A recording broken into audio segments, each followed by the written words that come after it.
Systems break ചെയ്യാനാണോ ഇവിടുത്തെ politics break ചെയ്യാനാണോ എന്നറിയില്ല. പക്ഷെ നമ്മൾ പുറത്തൊക്കെ പോയി യൂറോപ്യൻ ഫുട്ബോളിലൊക്കെ വർക്ക് ചെയ്ത് കഴിയുമ്പോഴും ഉള്ളിൻ്റെ ഉള്ളിൽ എപ്പോഴും ഉണ്ട് ഐഷ നാട്ടിൽ പോയി നാട്ടിലുള്ള ടീമിനെ വേൾഡ് കപ്പിന് കൊണ്ടുപോകണം. ഇന്ത്യ കളി കാണാനുള്ള ആൾക്കാരല്ല, കളിക്കാനുള്ള ആൾക്കാരായിട്ട് മാറണം.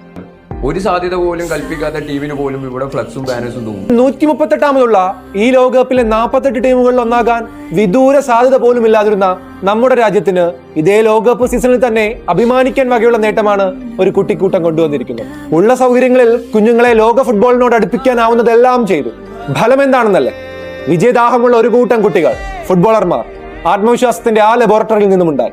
ഇംഗ്ലീഷ് വമ്പന്മാരായ ലിവർപൂളിന്റെ യൂത്ത് അക്കാദമിയെ പോലും 6-0 അടിച്ചിടുന്ന മികവിന്റെ ഫാക്ടറി. രാജ്യത്ത് ഫുട്ബോൾ വളരണം എന്ന് ഉള്ളുകൊണ്ട് ആഗ്രഹിക്കുന്നവരാണ്.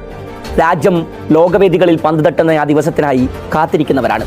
ഈ മോഹവും ആഗ്രഹവും ഒക്കെ അധികാരവർഗത്തിന് കൂടെ ഉണ്ടാകുന്നത് എന്നാണ്. പക്ഷെ ഇന്ത്യക്ക് പറ്റുമെന്ന് വെച്ചാൽ പറ്റും. ഒന്നുമില്ലെങ്കിൽ 1 ബില്യൺ ആൾക്കാരില്ലേ, അതിൽ നിന്നൊരു 22 പേരെ എടുത്ത് മെനക്കിയെടുത്ത് കട്ടൻ ഷേവ് ചെയ്തെടുക്കാൻ പറ്റണം. അത് നമുക്ക് പറ്റുന്നില്ലെങ്കിൽ അത് വെറും എക്സ്ക്യൂസ് ആണ്. കതിരിൽ വളം വെക്കാതെ വേരുകൾക്ക് വളരാനുള്ള നിലമൊരുക്കുകയാണ് വേണ്ടതെന്ന് ഓർമ്മപ്പെടുത്തും.